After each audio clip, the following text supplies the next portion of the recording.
Hello friends, मैं हूं हरिओम और स्वागत है आप सभी का आपके ब्यूटीफुल सा चैनल बायो वाला में। आज मैं न्यूट्रिशन इन एनिमल्स का लेक्चर नंबर 5 लेकर आया हूं और आज हम लोग पढ़ेंगे types of teeth. Milk teeth कैसा होता है, परमानेंट टीथ कैसा होता है, और फिर हम लोग बात करेंगे विजडम टीथ कैसा होता है। फिर हम लोग पढ़ेंगे स्ट्रक्चर ऑफ टूथ, टूथ कैसा होता है। एक टीथ को हम लोग निकाल कर देखेंगे कि उसके अंदर क्या क्या होता है। फिर हम लोग पढ़ेंगे टंग के बारे में, जीभ उसके बारे में हम लोग पढ़ेंगे। हमारे टंग पर डिफरेंट टेस्ट वर्ड होते हैं, उसके बारे में हम आज पढ़ेंगे। तो चलिए इस लेक्चर को स्टार्ट करते हैं।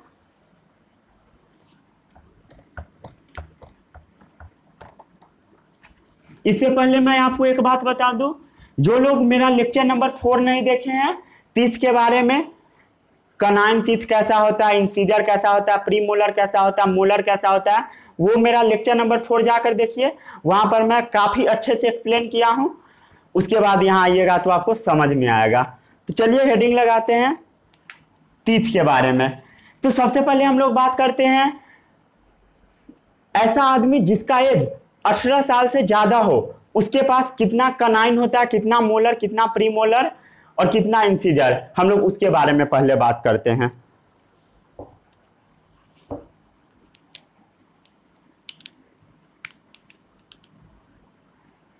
सबसे पहले हम लोग बात करते हैं एज ग्रेटर देन 18। जिसका एज 18 साल से ज्यादा है, उनके पास कितना प्री मोलर है, कितना मोलर है, कितना इंसीजर, कितना कनाइन, हम लोग उसके बारे में पहले बात करते हैं। जैसे एज 18 साल से ज्यादा आपके घर में किसका होगा, आपके मदर का और फादर का, ग्रैंडफादर का भी हो सकता है, ग्रैंड मदर का भी हो सकता है, ठीक है। किसका होगा, फादर का और मदर का। जब आप लोग अपने मदर या फादर का टीथ काउंट करोगे तो आपको पता लगेगा कि उनके पास इंसीजर 4 है। इंसीजर उनके पास 4 है। फिर आप आगे बढ़ोगे तो क्या आता है, कनाइन आता है। कनाइन, कई लोग इसको कैनिन भी पढ़ते हैं। तो वो जो कनाइन टीथ होता है वो होते हैं 2। फिर जब आगे बढ़िएगा तो आता है प्री मोलर। मोलर से पहले प्री मोलर कितना होता है, प्री मोलर 4 होता है। फिर उसके बाद आगे बढ़िएगा तो आता है मोलर जो सबसे बड़ा टीथ होता है। तो मोलर टीथ कितना होता है, 6 होता है। अब टोटल काउंट कीजिए कितना है, 6 4 10 10 2 12 12 4 16 टीथ। ये जो टीथ है एक जॉ में है, मीन्स एक जबड़ा में, नीचे भी 16 है और ऊपर भी 16 32 teeth, 16 teeth in each jaw. एक जॉ में 16 टीथ है। उसके बाद जब दोनों जॉ में हम लोग काउंट करेंगे तो क्या बोलेंगे, 16 × 2 = 32 टीथ टोटल। जब आप लोग अपने मदर या फादर का टीथ काउंट कीजिएगा तो उनके पास होगा 32। ये तो मैं कल बताया भी था, इतना नोट डाउन कीजिए। फिर मैं आपको होमवर्क दिया था कि अपना टीथ काउंट करके आना है, कितना इंसीजर, कितना कनाइन, इसके बारे में बताना है। कर लिए नोट डाउन। आपका एज कितना होगा,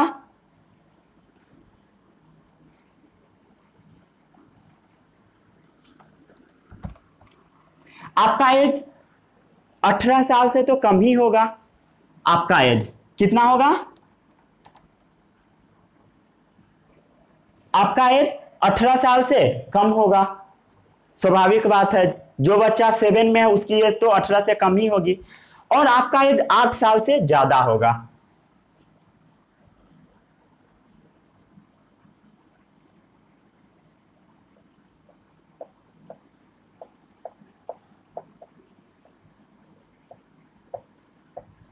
आपका एज 18 साल से कम और 8 साल से ज्यादा होगा।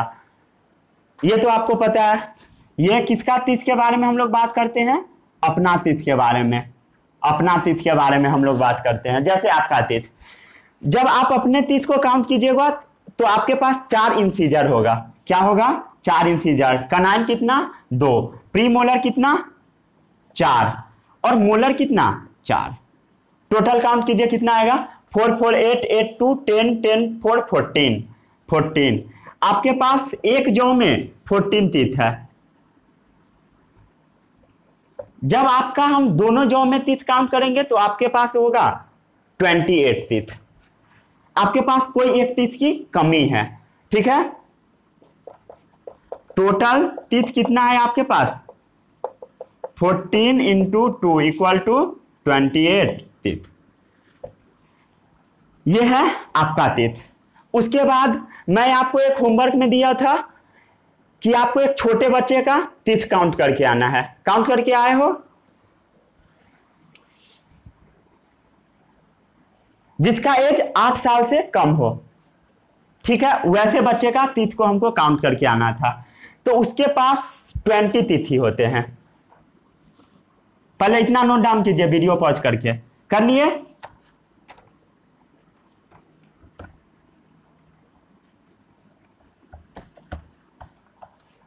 हाँ, ऐसा बच्चा जिसका एज 8 साल से कम हो,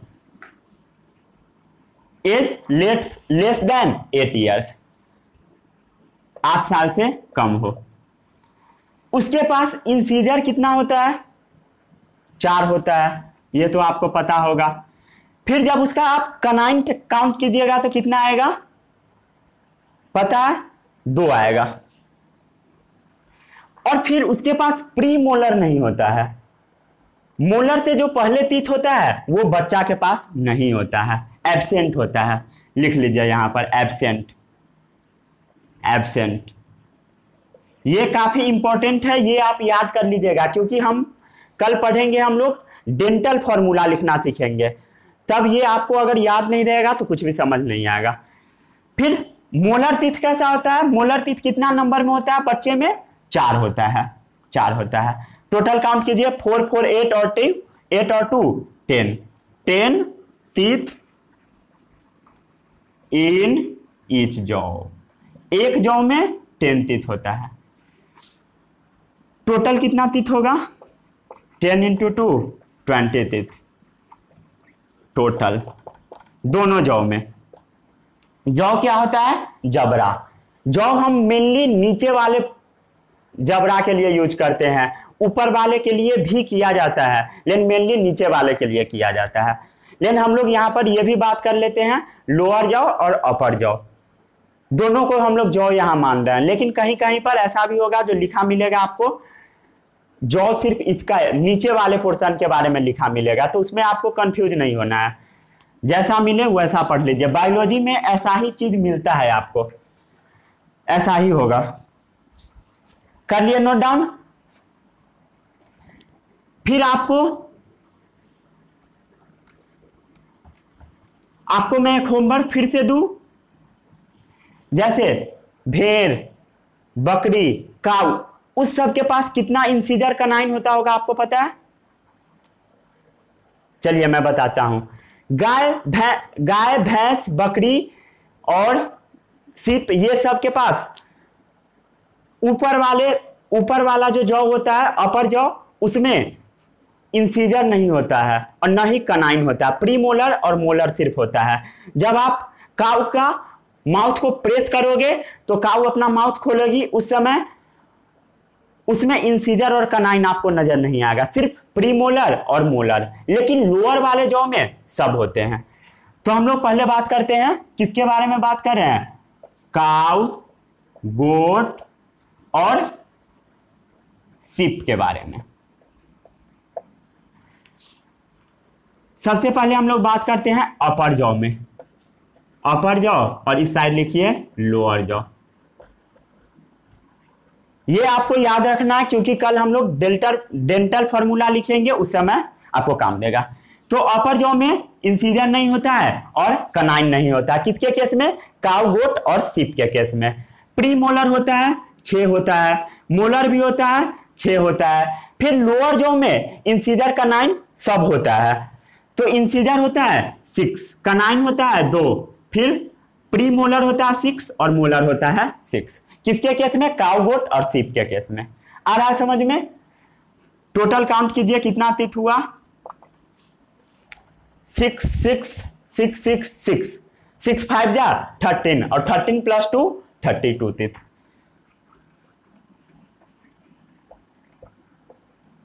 ये किसके केस में है? काउ गोट और शीप के केस में। ये इंपॉर्टेंट है, ये आपको याद रहना चाहिए, क्योंकि कल हम डेंटल फॉर्मूला लिखना सीखेंगे तो वहां पर ये काम देगा आपको। चलिए ये कॉपी में नोट डाउन कीजिए इतना। फिर हम लोग बात करते हैं मिल्क टीथ और परमानेंट टीथ क्या आता है। ह्यूमन बीइंग जो होता है उसके पास 2 सेट ऑफ टीथ होता है। हेडिंग लगाइएगा, milk and permanent teeth. Milk और परमानेंट टीथ। ह्यूमन बीइंग के पास कितने सेट ऑफ टूथ होते हैं? 2 सेट ऑफ टूथ होते हैं। Human have 2 sets of teeth. Human being के पास टीथ के 2 सेट होते हैं। First is milk teeth and second one is permanent teeth. जो पहला सेट ऑफ टूथ होता है वो जब बच्चा 5 से 7 महीने का होता है तब आने लगता है।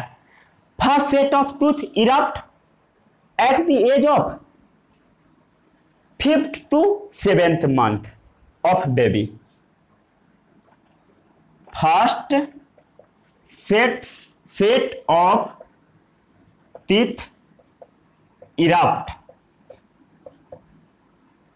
at 6 to 7 month. जब बच्चा छोटा रहता है 6 से 7 महीने का तब पहला सेट ऑफ टूथ उसका आता है जिसको हम लोग बोलते हैं milk teeth. First set of teeth erupt during 6 to 7 month. इस पीरियड को हम लोग बोलते हैं इन्फेंसी। क्या बोलते हैं? इन्फेंट बेबी है, इन्फेंसी। इन्फेंसी 6 से 7 महीने के बच्चा को हम लोग बोलते हैं इन्फेंट बेबी, मीन्स नवजात शिशु। और ये जो टीथ होता है वो जब बच्चा 6 से 8 साल का होता है तो गिरने लगता है एंड फॉल्स।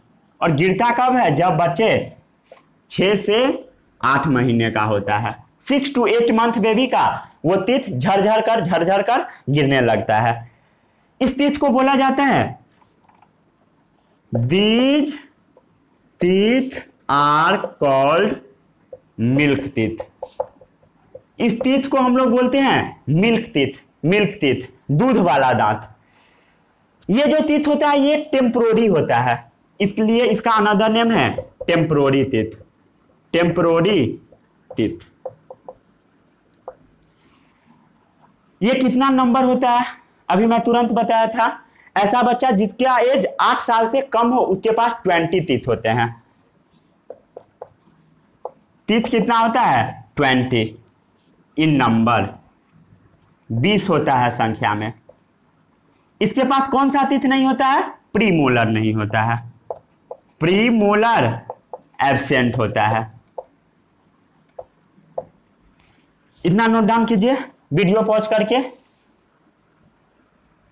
फिर हम लोग बात करते हैं परमानेंट टीथ के बारे में। इसके बाद क्या होता है?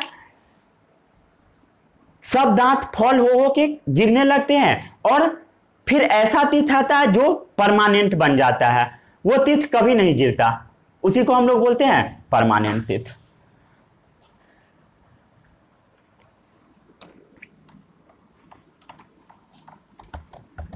सेकेंड सेट ऑफ टीथ क्या है? Permanent teeth.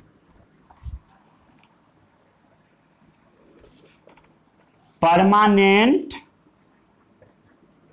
टीथ में last throughout the life. जो परमानेंट टीथ होता है वो पूरे जीवन भर रहता है, throughout the life. Permanent teeth में last throughout the life. या फॉल ड्यूरिंग ओल्ड एज, या कब गिरता है ये, या फॉल्स ड्यूरिंग ओल्ड एज। जैसे आपके पास कोई भी ग्रैंड मदर होगी या बगल में होंगे, तो आप लोग ऑब्जर्व करोगे कि उनका टूथ धीरे धीरे फॉल होते जा रहा है, एक एक करके एक एक करके। क्यों होता है? क्योंकि बुढ़ापा आने के कारण। कोई भी ओल्ड एज में चला जाता है तो उसका दांत एक एक करके गिरने लगता है। या फॉल्स ड्यूरिंग ओल्ड एज, या किसी किसी में कुछ डेंटल प्रॉब्लम हो जाता है, दांत में कुछ बीमारी हो जाता है, उसके कारण भी गिर जाता है। या due to some dental problem, किसी किसी को डेंटल प्रॉब्लम हो जाता है, दांत सड़ जाता है, इसके कारण परमानेंट टीथ भी गिरने लगता है। तो परमानेंट टीथ में last throughout the life, वो पूरे जीवन भर रहेगा, या फॉल ड्यूरिंग ओल्ड एज, या ओल्ड एज में फॉल हो जाएगा, या फॉल ड्यू टू, यहां लिखिए, या falls due to some dental problem. अगर दांत में कुछ प्रॉब्लम होगा तब गिरेगा। आ रहा है समझ में? फिर हम लोग बात करते हैं विस्डम टीथ, विस्डम टीथ के बारे में। विस्डम टीथ, जो बच्चा 18 साल का होता है उसके पास 4 मोलर की कमी होती है, 4 मोलर की कमी होती है। वो जो एक्स्ट्रा 4 मोलर होता है उसी को हम लोग बोलते हैं विस्डम टीथ। जो एक्स्ट्रा 4 मोलर ऐड हो जाता है उसी को हम लोग बोलते हैं विस्डम टीथ। माना जाता है कि इसके बाद आदमी बुद्धिमान हो जाता है। जिसके पास विस्डम टीथ हो गया वो आदमी बुद्धिमान हो जाता है। ये टीथ कब इरप्ट होता है? After the age of 18। कब इरप्ट होता है? Erupt after the age of 18। जब आपका एज 18 साल से ज्यादा हो जाएगा तब यह टीथ आएगा। ये क्या होता है? Third molar in adult. जिस आदमी का एज 18 साल से ज्यादा होता है वो एडल्ट कहलाता है। उस आदमी में थर्ड मोलर जो आता है उसी को हम लोग बोलते हैं विस्डम टीथ। जब आपकी एज 18 साल से ज्यादा हो जाएगा तो आपके पास भी विस्डम टीथ आ जाएगा, आप भी बुद्धिमान बन जाओगे। बट आप अभी बुद्धिमान नहीं हो क्योंकि आपके पास विस्डम टीथ नहीं है। कब आता है ये? जब पीपल एडल्ट हो जाता है, और कहा जाता है जब ये वाइज हो जाता है। इसके बाद पीपल वाइज हो जाता है, बुद्धिमान बन जाता है, जब उसके पास विस्डम टीथ आता है। तो इतना पहले नोट डाउन कीजिए वीडियो पॉज करके। इसके कारण कभी कभी डेंटल प्रॉब्लम भी आ जाता है। जैसे टीथ में ओवर क्राउडिंग हो जाता है। जब ये टीथ आता है विस्डम टीथ तो टीथ में ओवर क्राउडिंग हो जाता है, जिसके कारण कई बार हमें विस्डम टीथ को सर्जरी के थ्रू निकलवाना पड़ता है। मैक्सिमम पीपल को निकलवाना पड़ता है सर्जरी के थ्रू, क्योंकि ये ओवर क्राउडिंग कर देता है। मीन्स दांत पर दांत ऊपर नीचे होने लगेगा, जिसके कारण ओवर क्राउडिंग हो जाता है, जिसके कारण वो निकलवाना पड़ता है। बहुत हेवी पेन होने लगता है अगर नहीं निकलवाओगे तो। मसूड़ा में भी दर्द होने लगता है, गम में pain. Dental problem such as crowding of other teeth. क्या होता है? क्या हो सकता है? डेंटल प्रॉब्लम्स आ सकता है, जैसा कि सच एज क्राउडिंग। जैसे कि क्या होगा? भीड़ भाड़ हो जाएगा टीथ के दुनिया में, डेंटल प्रॉब्लम आ जाएगा, क्राउडिंग ऑफ टीथ, जिसके कारण क्या होगा? पेन होने लगता है। दे रिजल्ट इन पेन, जिसके कारण क्या होता है? पेन होने लगता है, बहुत ज्यादा दर्द होने लगता है दांत में। दे रिजल्ट इन पेन मीन्स दांत में दर्द होने लगेगा जब वो टीथ आता विस्डम टीथ। तब दे रिजल्ट इन पेन, दांत में दर्द होने लगता है। और टीथ और गम में स्वेल भी हो जाता है। And swelling in gums. और जो मसूड़ा होता है उसमें स्वेलिंग हो जाता है, मीन्स फूल जाता है। जिन जिन लोगों को स्पेलिंग नहीं पता होता है, जब मैं बोलते जाता हूं उस टाइम लिखते जाइए। चलिए इतना नोट डाउन कीजिए पहले।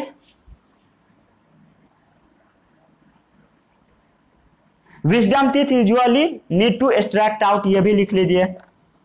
Wisdom teeth usually, wisdom tooth को किसी किसी आदमी में बाहर निकाला जाता है। Need to extract out, need to extract out, wisdom tooth को बाहर भी निकालना पड़ सकता है, जनरली निकालना ही पड़ता है, बहुत सारे लोगों में प्रॉब्लम आ जाते हैं, तो इतना नोट डाउन कीजिए। फिर हम लोग बात करते हैं स्ट्रक्चर ऑफ टूथ के बारे में, मीन्स एक टूथ का हम लोग स्ट्रक्चर बनाएंगे, यहां तक नोट डाउन कीजिए, फिर मैं ऊपर बना देता हूं स्ट्रक्चर ऑफ टूथ।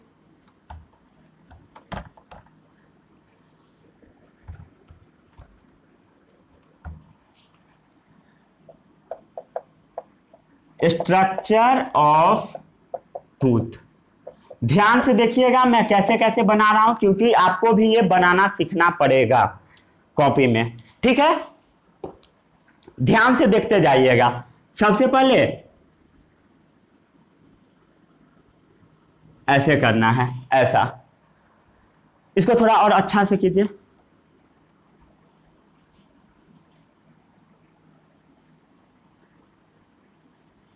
ठीक है। सबसे पहले ऐसा बनाना है, उसके बाद क्या करना है, जैसे राजा मुकुट पहनता है, क्राउन पहनता है, उसी तरीके से इसके ऊपर इस टीथ में एक क्राउन पहना देना है। तो मान लीजिए ये क्राउन है, ये क्राउन है, क्राउन है, ये क्या है, क्राउन है। उसके बाद आपको एक ये वाला भी साफ कर देता हूं, नोट कर लिए हो।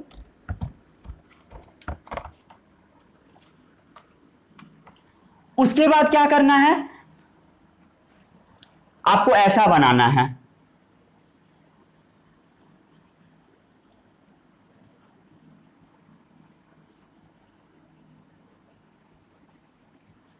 ऐसा, ठीक है। उसके बाद इस एरिया में ब्लैक वाले एरिया को डार्क करना है, ध्यान से देखते जाइए कैसे कैसे बन रहा है। ये काफी इंपॉर्टेंट है, ओलंपियाड में पूछा भी जा सकता है। ये वाला पूरा एरिया डार्क होता है। चलिए अब हम लोग एक एक करके लेबलिंग करते हैं। जो क्राउन आपको नजर आ रहा है इसको हम लोग बोलते हैं इनेमल। मैं प्रीवियस लेक्चर में बताया था, हार्डेस्ट चीज होता है हमारे बॉडी का, ये क्या है, इनेमल। इनेमल किस कलर का होता है, व्हाइट कलर का होता है। कैसा कलर होता है इसका, व्हाइट कलर, जिसके कारण हमारा जो टीथ है व्हाइट दिखता है, व्हाइट दिखता है। क्या चीज के कारण, इनेमल के कारण। कोई भी ऐसा पीपल नहीं है जिसका इनेमल ब्लैक कलर का हो, सभी का व्हाइट कलर ही होता है। फिर ये वाला जो पोर्शन है इसको हम लोग बोलते हैं डेंटाइन। क्या बोलते हैं, डेंटाइन। ये वाला पोर्शन को हम लोग बोलते हैं पल्प। देखिए ये जो रेड वाला पोर्शन है उसको हम लोग बोलते हैं पल्प, और वो जो पोर्शन बचा उसको क्या बोलते हैं, डेंटाइन बोलते हैं। और ये जो पोर्शन थोड़ा हाईलाइट है इसको हम लोग बोलते हैं सीमेंट। क्या बोलते हैं, सीमेंट। सीमेंट का क्या काम होता है, जैसे एक ब्रिक है, दूसरे ब्रिक को ऊपर से जोड़ना है तो हम लोग सीमेंट लगाते हैं, उसी तरीके से इस टीथ को सॉकेट में लगा कर रखना है तो सीमेंट की जरूरत पड़ेगी, तो हम लोग उसे क्या बोलते हैं, सीमेंट, या सीमेंटम भी बोला जाता है, सीमेंटम, सीमेंटम या सीमेंट। आ रहा है समझ में, मजा आ रहा है पढ़ने में। उसके बाद ये जो पोर्शन है ये वाला, जहां से इनेमल स्टार्ट होता है, इस पोर्शन को हम लोग बोलते हैं नेक वाला रीजन। ये कौन सा रीजन है, नेक वाला रीजन, गर्दन वाला रीजन। यही है स्ट्रक्चर ऑफ टूथ। ये पार्ट टीथ का अंदर जाता है, इसलिए हम लोग बोलते हैं इसको रूट बोल देते हैं, रूट ऑफ टीथ। दिख रहा है आपको, ब्लैक कलर से लिख दूं, ये वाला पोर्शन जो यहां से यहां तक होता है, यहां से यहां तक, इसको हम लोग बोलते हैं रूट वाला पोर्शन। और जो पोर्शन ऊपर में है उसको हम लोग क्या बोलेंगे, क्राउन। ये कैसा है, राजा का जो मुकुट होता है वैसा है, क्राउन जैसा है। तो हम लोग इतना पोर्शन को क्या बोलेंगे, यहां से यहां तक को क्राउन। क्राउन क्या होता है, और रूट क्या होता है, अब समझ में आ गया। चलिए इस वीडियो को पॉज करके नोट डाउन कीजिए, ये फिगर को अच्छे से बनाइए फिगर। चलिए नोट डाउन कर लिए। क्राउन क्या होता है, ऐसा पोर्शन जो कि ऊपर में हो, मींस गम से ऊपर हो। गम से जो ऊपर हो उसे हम लोग क्या बोलते हैं, क्राउन वाला पार्ट।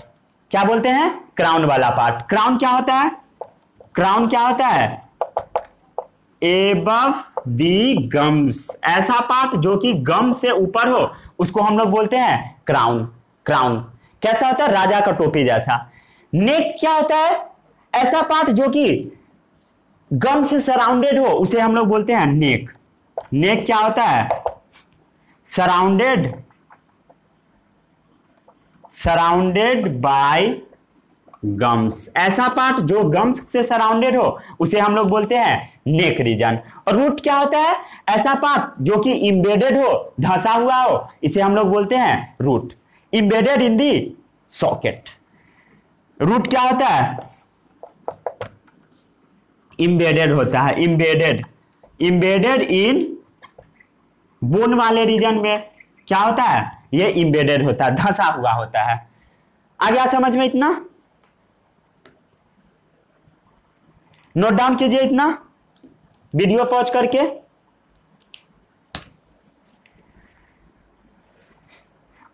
टूथ का स्ट्रक्चर बनाने आ गया। डेंटाइन क्या होता है, पल्प क्या होता है, बस इसका लेबलिंग याद रखिए।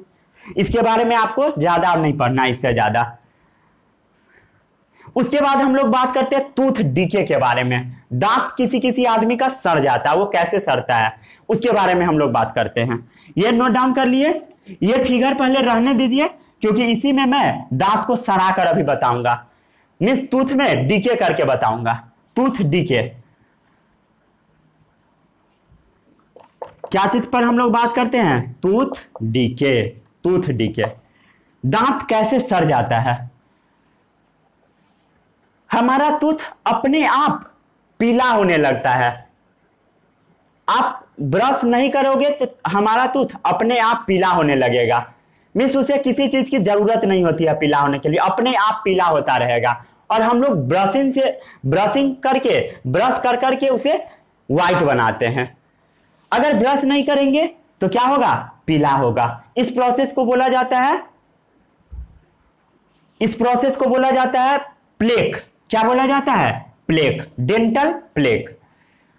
प्लेक क्या होता है, अपने आप जो टीथ में पीलापन आने लगता है उसी को बोलते हैं हम लोग प्लेक।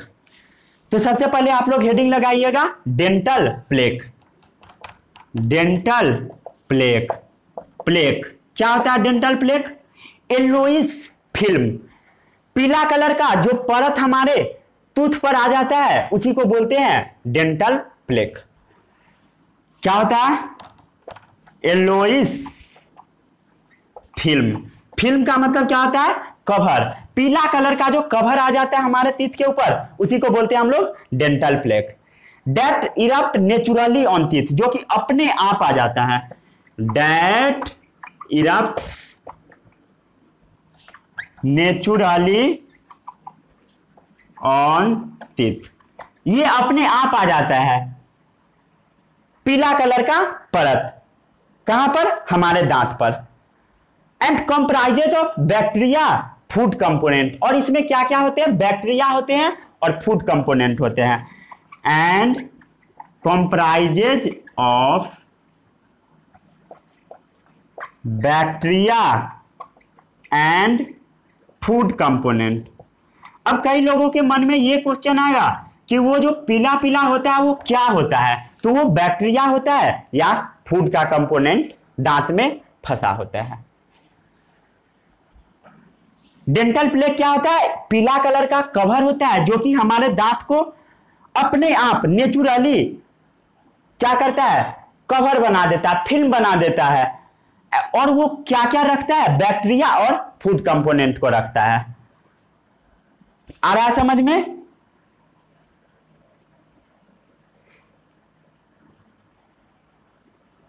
अब प्लेक को कैसे रिमूव किया जाएगा, प्रॉपर ब्रशिंग करके।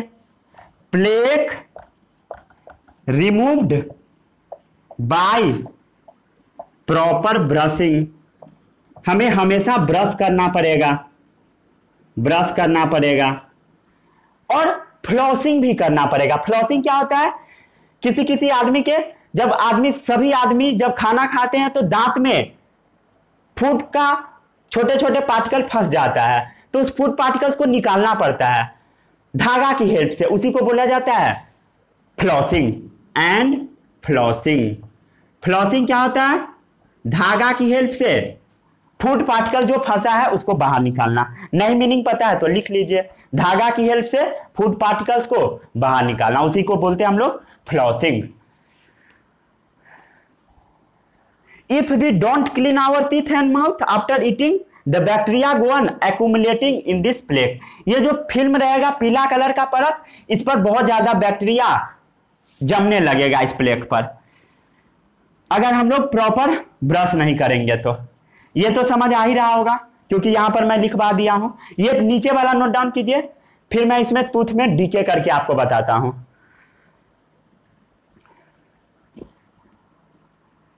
प्लेक जो होता है वो धीरे धीरे मोटा होने लगता है अगर हम लोग प्रॉपर ब्रशिंग नहीं करते हैं तो। If we don't clean our teeth the plaque become thicker.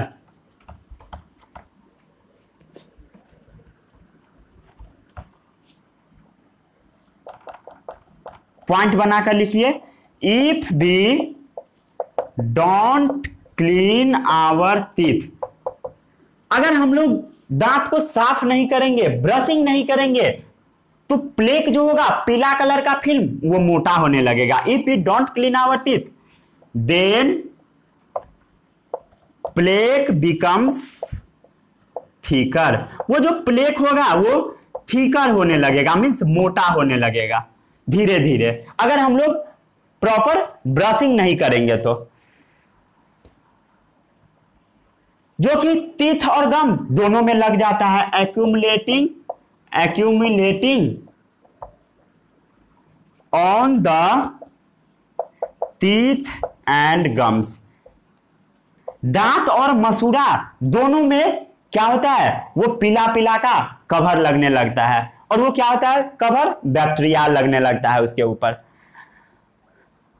This plaque become thicker, वो प्लेक क्या होता है? थिकर होने लगता है। Accumulating on the gums and teeth, जो कि गम और टीथ पर एक्यूमुलेट करने लगता है। हार्डन्स इनटू लाइम स्ट्रक्चर, और ये हार्ड होकर के ये जो प्लेक होता है वो मोटा हो जाएगा और हार्ड होकर के लाइम जैसा बन जाएगा, मीन्स चूना जैसा। Plaque become thicker accumulating on the teeth and gums and forms lime like structure. जैसा चूना होता है उसी तरीके का ये फॉर्म होने लगेगा, उसको बोलते हैं हम लोग फॉर्म लाइम लाइक स्ट्रक्चर, चूना जैसा स्ट्रक्चर बन जाएगा, जिसको हम लोग बोलते हैं टैरटार। क्या बोलते हैं? Tartar, tartar. And forms lime like structure, चूना जैसा स्ट्रक्चर बन जाता है, जिसे हम लोग क्या कहते हैं? Called as tartar. क्या बोलते हैं? टैरटार। आ गया समझ में? The bacteria in the plaque convert sugar of food into acid. जो इस प्लेक में बैक्टीरिया होता है वो हमारे फूड के शुगर जो कंपोनेंट पाए जाते हैं उसको एसिड में कन्वर्ट कर देता है। प्रोसेस समझते जाइए एक एक करके। Bacteria in this plaque converts sugar of food, जो हमारे फूड में शुगर पाए जाते हैं उसको एसिड में कन्वर्ट कर देता है। Sugar of food into acid, acids में कन्वर्ट कर देता है, एसिड्स में कन्वर्ट कर देता है। उसके बाद क्या होता है? एसिड में जैसे कन्वर्ट हुआ ये जो इनेमल वाला पोर्शन होता है वो डैमेज होने लगता है। क्या होता है? ये जो पोर्शन है धीरे धीरे धीरे धीरे धीरे धीरे करके डैमेज होने लगता है और ये ऐसा हो जाता है, ऐसा खोखला बन जाता है, कैविटी। ये वाला पोर्शन में खोखला हो जाता है। तो आपको कुछ नजर आ रहा होगा, ये वाला जो पोर्शन है डेंटाइन वाला, जैसे आप कोई भी फूड खाओगे तो फूड आकर इस पार्ट में फंस जाएगा, डेंटाइन में जैसे फूड टच होगा बहुत ज्यादा दर्द होने लगेगा। जिस आदमी में कैविटी होता है, दांत में खोखला होता है, उस आदमी को बहुत दिक्कत होता है फूड खाने में। थोड़ा चावल खाएगा दांत में फंस जाएगा और चिल्लाएगा, बहुत दर्द होता है, बहुत ज्यादा पेन होता है, जिसको हम लोग टूथेक बोलते हैं। टूथ में पेन, बताता हूं टूथेक क्या होता है। ठीक है, इसमें जैसे फूड सटेगा, कभी कभी फूड पल्प में सटता है तो और भी ज्यादा दर्द करता है। ये कॉमन होता है, सभी लोगों में हो जाता है। जब एज थोड़ा बढ़ता है तो मैक्सिमम पीपल में हो जाता है फूड हैबिट के कारण। ना वो आदमी गर्म चीज खा सकता है, गर्म खाएगा फिर भी उसमें बहुत दर्द होगा, ठंडा खा लेगा फिर भी दर्द होने लगेगा, बहुत दिक्कत होता है।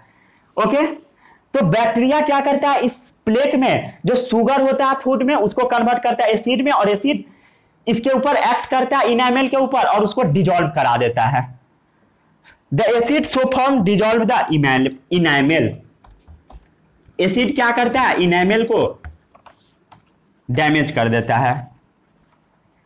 क्या करता है, एसिड्स डिजोल्व्स द इनामेल।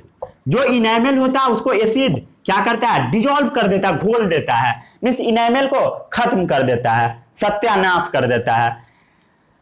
उसके बाद क्या होता है, and gradually damage the teeth. धीरे धीरे टीथ क्या होता है, डैमेज होने लगता है, ग्रेजुअली डैमेज दी टीथ। धीरे धीरे करके पूरा टीथ डैमेज हो जाता है। इसको हम लोग क्या बोलते हैं, टूथ डीके या dental caries. This disease destroy the structure of tooth is known as dental decay या डेंटल कैरिज। क्या कहा जाता है, कॉल्ड एज टूथ डीके या डेंटल कैविटीज। दांत में क्या होता है, खोखला बन जाता है, कैविटी बन जाता है। तो एसिड क्या करता है, इनामेल को डिजोल्व करा देता है और धीरे धीरे पूरे टीथ को डैमेज कर देता है, जिसको हम लोग टूथ डीके बोलते हैं या डेंटल कैविटीज बोलते हैं। आ गया समझ में। This disease destroy the structure of tooth and produce hole. क्या करता है, और क्या करता है, प्रोडक्शन ऑफ होल हो जाता है टीथ में, प्रोडक्शन ऑफ होल। टीथ में क्या होता है, होल हो जाता है, छिद्र हो जाता है, छेद हो जाता है, जिसको हम लोग कैविटीज बोलते हैं, खोधरा। हिंदी में बोला जाता है खोधरा। ठीक है, इट कॉजेज सीवियर टूथेक, जिसके कारण क्या होता है, कर लिए नोट डाउन। ये इमेज देखिए कैसा हो जाता है। ये इमेज हो सके तो फिर से बना लीजिए, समझ में आ जाएगा। It causes severe toothache,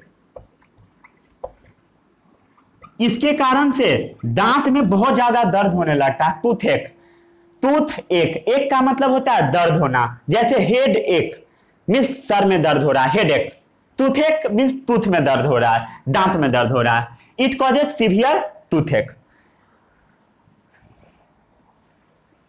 and if not treat in time, अगर हम लोग इसका ट्रीटमेंट टाइम पर नहीं किए तो टीथ हमेशा के लिए हमें खो देना पड़ेगा। If not treat in time, if not treat in time, अगर हम लोग इसे टाइम पर क्या करते हैं, टाइम पर अगर इसका इलाज नहीं करवाते हैं, if not treat in time it can lead to teeth loss, जिससे क्या हो सकता है, टीथ लॉस हो सकता है। It can lead to teeth loss, जिसके कारण आपको दांत को खो देना पड़ेगा। टीथ को निकलवाना भी बहुत टफ प्रोसेस होता है, बहुत दिक्कत होता है, बहुत दर्द होता है। टूथेक, जब अगर किसी को टूथेक होने लगता है बहुत ज्यादा, जब इनामेल डैमेज हो जाता है तो टूथ को निकलवाना पड़ता है डॉक्टर के द्वारा। ठीक है, फिर हम लोग अब बात करते हैं इससे बचेंगे कैसे। अब इससे बचेंगे कैसे, इस पर हम लोग बात करते हैं। टूथेक होने से हम लोग कैसे बचेंगे, प्लेक लगने से हम लोग कैसे बचेंगे, उसके बारे में हम लोग बात करते हैं। क्या चीज को हमको अवॉइड करना होगा, अवॉइड करना होगा। जैसे आपको ओरल हाइजीन प्रॉपर रखना होगा,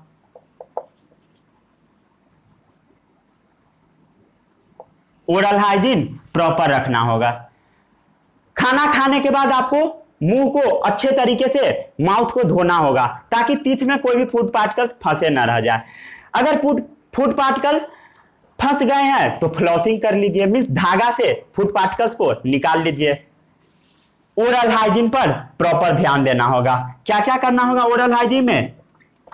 ब्रशिंग करना होगा और फ्लॉसिंग करना होगा। फ्लॉसिंग क्या होता है? धागा की मदद से जो फूड पार्टिकल्स फंस जाते हैं उसको बाहर निकालना। और हेल्दी फूड भी लेना होगा। ऐसा नहीं कि चाय पी लिए और फिर से ठंडा पानी पी लिए, इससे टूथ हमारा डैमेज हो जाता है। और हेल्दी फूड भी लेना चाहिए, हेल्दी फूड भी लिख लीजिए। हेल्दी फूड लीजिएगा तो टीथ हमारा जल्दी से डीके नहीं होगा। जैसे आपको मिल्क भी लेना चाहिए। मिल्क में क्या होता है? कैल्शियम होता है, जिसके कारण हमारा टीथ इजीली तरीके से डैमेज नहीं होता है। तो मिल्क आपको लेना चाहिए। क्यों?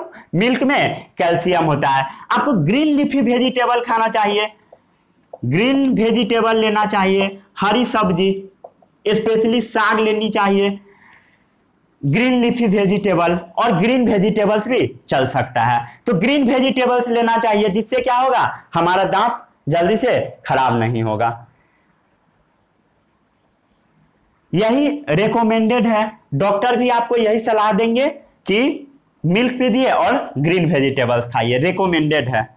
कौन रेकमेंड करता है? Recommended bye doctors. ये आपको डॉक्टर सलाह देंगे जब जाओगे तो। ठीक है, इतना नोट डाउन कीजिए वीडियो पॉज करके। कर लिए नोट डाउन इतना? फिर अब हम लोग बात करते हैं टंग के बारे में, जीभ के बारे में। टंग कैसा टंग होता है? फ्लेसी होता है, मस्क्यूलर होता है, ये सब तो पता ही होगा सभी को। अब आप लोग हेडिंग लगाइएगा, टंग, जीभ।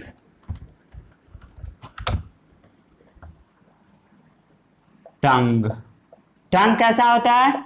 फ्लेसी होता है, ये तो सभी को पता होगा। मस्क्यूलर होता है, ये भी सभी को पता होगा। टंग कैसा होता है? फ्लेसी और मस्क्यूलर ऑर्गन होता है। टंग भी एक ऑर्गन है जो कि कहां से अटैच होता है? अटैच टू, जो टंग होता है वो हमारे बैक वाले पोर्शन ऑफ बकल कैविटी से अटैच होता है। मुंह का जो कैविटी होता है, माउथ का जो कैविटी होता है, खोखला जगह, उसके बैक वाले पोर्शन से अटैच होता है। कौन? टंग। और सामने में टंग जो होता है वो फ्रीली मूवेबल होता है। फ्रंट में टंग को हम लोग फ्रीली कहीं भी मूव करा सकते हैं। तो टंग कैसा होता है? फ्लेसी होता है, मस्क्यूलर ऑर्गन होता है। और अटैच कहां होता है? अटैच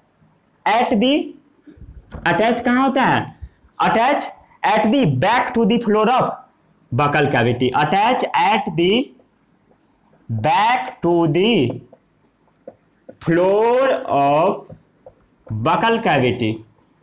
जो हमारा माउथ का कैविटी है उसके बैक वाले पोर्शन से अटैच होता है टंग। आ गया समझ में? फ्लेसी होता है, मस्क्यूलर ऑर्गन होता है जो कि अटैच होता है back to the floor of buccal cavity. Buccal cavity से बैक वाले पोर्शन से अटैच होता है। फ्रंट में फ्री होता है और सामने क्या होता है?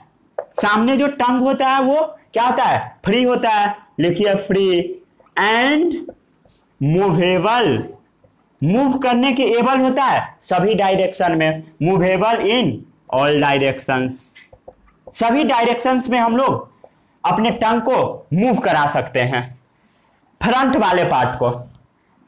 अब हम लोग बात करते हैं टेस्ट बर्ड के बारे में। टेस्ट बर्ड के बारे में क्या चीज के बारे में बात करना है? टेस्ट बर्ड के बारे में। जैसे आपको कोई भी आदमी मिठाई खाने को दिया,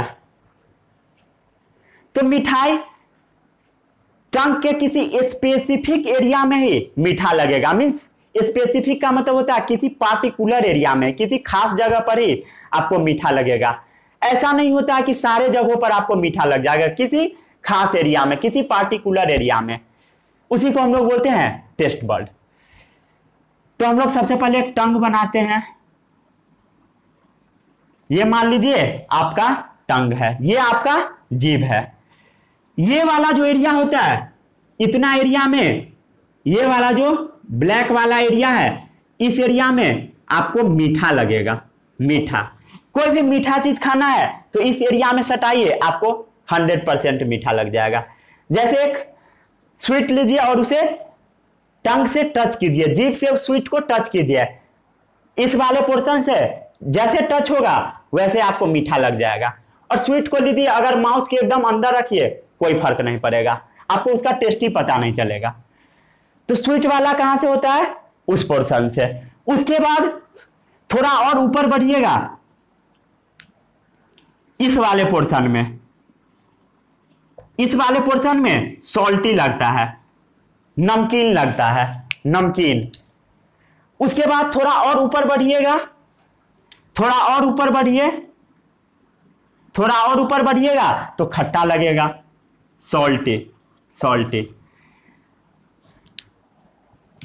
आ रहा है समझ में? उसके बाद ये वाला जो पोर्शन होता है, ये होता है बीटर पोर्शन, तीखा लगेगा। जब आपको डॉक्टर्स दवा खाने को बोलते हैं तो बहुत सारे लोग दवा को बहुत अंदर रख लेते हैं, मीन्स बीटर वाला टेस्ट बर्ड पर ही डाल देते हैं, यहां पर डाल देते हैं, और उसके बाद वो दवा को अपने माउथ से फेंक देते हैं क्योंकि उसको तीखा लग जाता है। जो लोग दवा से डरते हैं वो ऐसा करते हैं। तो आपको दवा खाना है तो फ्रंट पर रखिए। फ्रंट पर कैसा टेस्ट बर्ड है? स्वीट है। और इस वाले रीजन पर कोई नहीं होता, कोई स्वीट बर्ड नहीं होता है। तो आपको अगर दवा खाना है तो सामने रखिए, यहां पर कोई टेस्ट पता नहीं लगेगा आपको, बीटर लगेगा ही नहीं। उसके बाद अगर सॉल्टी पता करना है तो इस रीजन में, सॉरी हाँ, सॉल्टी इस रीजन में, और इस रीजन में क्या लगता है? सावर। ये कौन सा रीजन है? सावर वाला रीजन, खट्टा लगने वाला रीजन। और ये कौन सा रीजन है? बीटर वाला, तीखा वाला रीजन। आता है सभी को समझ? ये सब टेस्ट बर्ड क्या होता है? जो कि टेस्ट को डिटेक्ट करता है। Detect test.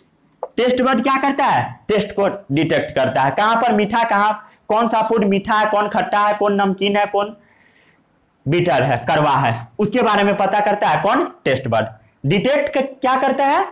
टेस्ट करता है। Detect, test.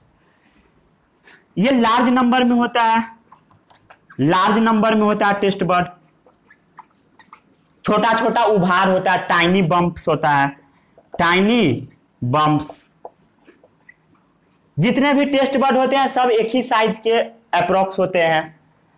तो लार्ज नंबर में होता है। और क्या होता है? टाइनी बम्प होता है, छोटा छोटा उभार होता है। सभी टेस्ट बर्ड एक ही जैसे होते हैं, साइज थोड़ा बहुत डिफर करता है लेकिन सब एक ही जैसे होते हैं। All taste buds are identical. जितने भी टेस्ट बर्ड होते हैं सब एक ही समान होते हैं। ऊपर वाला नोट कर लिए? कर दूं साफ?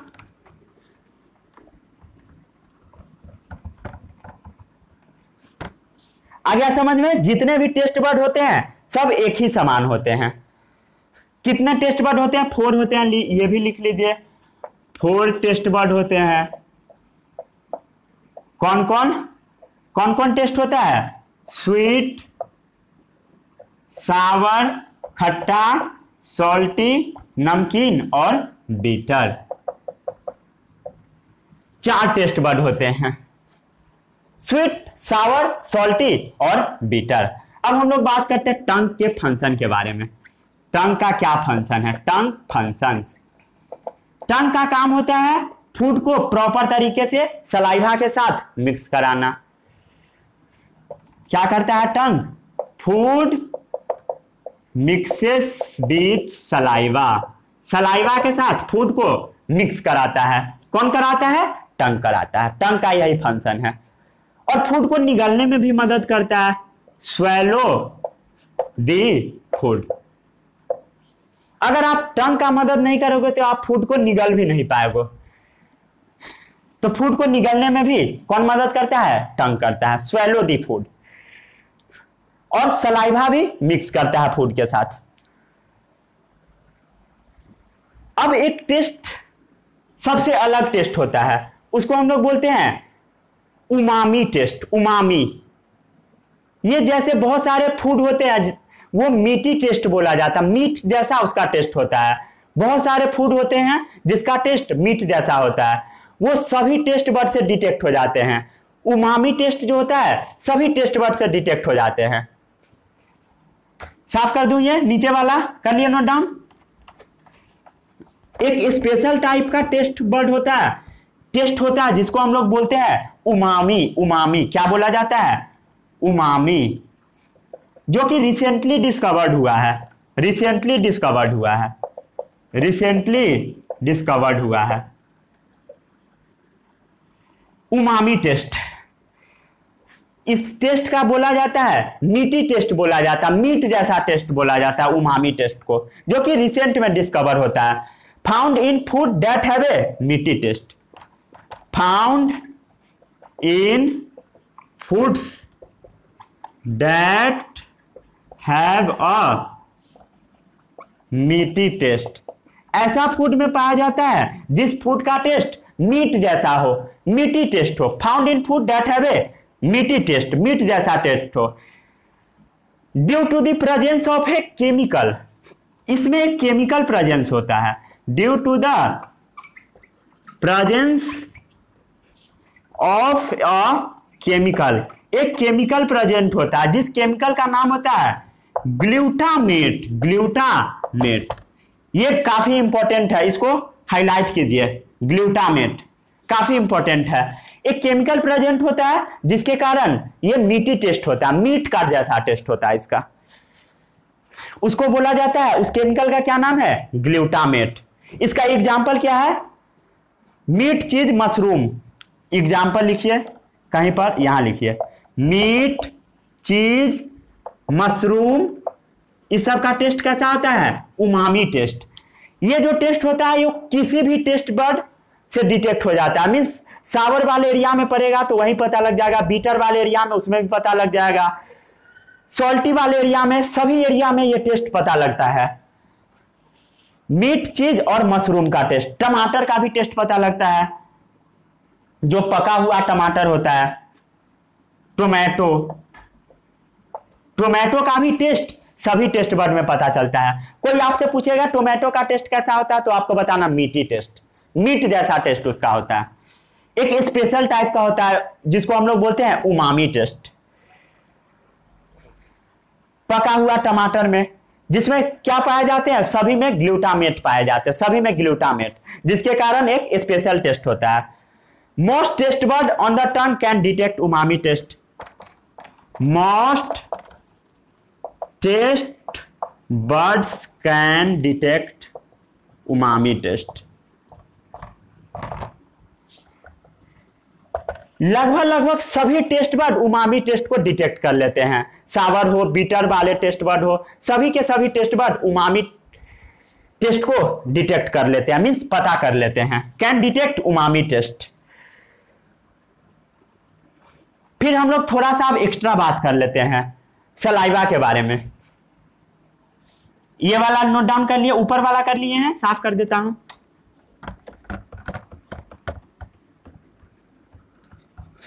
एक दिन में कितना सलाइवा सेक्रेट होता है किसी को पता है? थोड़ा सा सलाइवा के बारे में एक दो पॉइंट और बात कर लेते हैं। लगभग 1 से 1.5 लीटर सलाइवा हर रोज सेक्रेट होता है। 1000 ml टू 1500 ml सलाइवा सभी दिन सेक्रेट होते हैं पर डे। पर डे क्या होता है? सीक्रेट होता है, मीन्स बाहर निकलता है हमारे फूड को डाइजेस्ट कराने के लिए। 1000 से 1500 तक ml सलाइवा हर रोज निकलता है, जो कि हमारे फूड को डाइजेशन में मदद करता है। उसके बाद सलाइवा का पीएच क्या होता है पता है किसी को? सलाइवा का पीएच लगभग 6.7 से 6.8 के करीब होता है। पीएच कितना होता है? लिख लीजिए 6.8। सलाइवा का पीएच कितना होता है? 6.8। ये आपको याद रखना। पीएच क्या होता है इसके बारे में आप लोग एसिड बेस एंड सॉल्ट वाले चैप्टर में पढ़ोगे। एक चैप्टर एसिड के बारे में पढ़ना है आपको, तो वहां पर मैं पढ़ाऊंगा पीएच क्या होता है। सिर्फ इतना याद रख लीजिए कि सलाइवा का पीएच कितना होता है। पूरा अच्छे से नोट डाउन कीजिए, तो वीडियो पॉज करके कर लिए इतना नोट डाउन। फिर मैं एक दो और इंपॉर्टेंट पॉइंट बताता हूं आपको।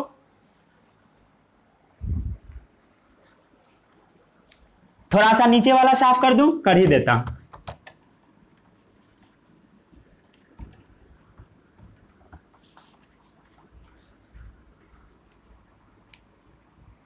ह्यूमन डाइजेस्टिव सिस्टम में क्या होता है?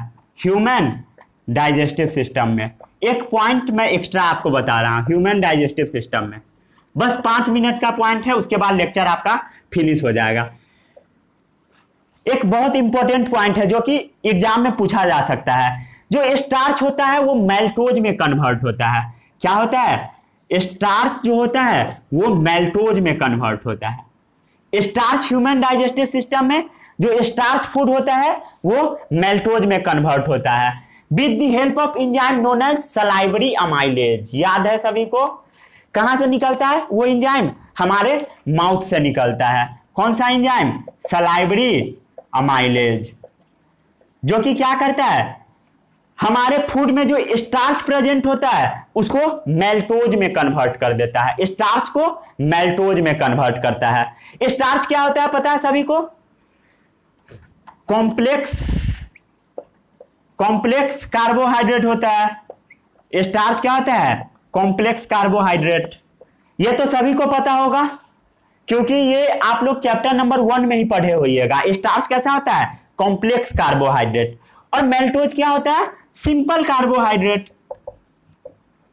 Simple carbohydrate. स्टार्च जो कॉम्प्लेक्स कार्बोहाइड्रेट होता है जो कि फूड में प्रेजेंट होता है वो सलाइवरी अमाइलेज के प्रेजेंस में मैल्टोज में कन्वर्ट हो जाता है। मैल्टोज होता है सिंपल शुगर और स्टार्च क्या होता है? Complex carbohydrate. कॉम्प्लेक्स कार्बोहाइड्रेट आ रहा है ये समझ में? और फिर मैल्टोज जो होता है वो मैल्टेज के प्रेजेंस में ग्लूकोज में टूट जाता है। मैल्टोज जो होता है वो मैल्टेज के प्रेजेंस में ग्लूकोज में टूट जाता है। 2 ग्लूकोज में टूटता है, 2 ग्लूकोज मॉलिक्यूल में टूटता है। इसलिए हम लोग बोलते हैं ग्लूकोज प्लस ग्लूकोज। जब आप लोग बुक में देखोगे तो लिखा रहेगा maltose breaks into glucose plus glucose in the presence of enzyme known as maltase. ये कितना होता है? मेड अप ऑफ 2 मॉलिक्यूल्स होता है। ये भी लिख लीजिए, मेड ऑफ 2 मॉलिक्यूल्स, जो कि 2 मॉलिक्यूल्स का होता है और ब्रेक करके दोनों अलग अलग हो जाता है। आ गया समझ में? स्टार्च टूटता है मैल्टोज में, मैल्टोज टूटता है मैल्टेज के प्रेजेंस में ग्लूकोज प्लस ग्लूकोज में। तो यहीं पर आपका लेक्चर हो गया समाप्त। कल हम लोग बात करेंगे ओइसोफेगस के बारे में। Thank you. जो मैं पढ़ाया हूं उसको अच्छे से पढ़ ले।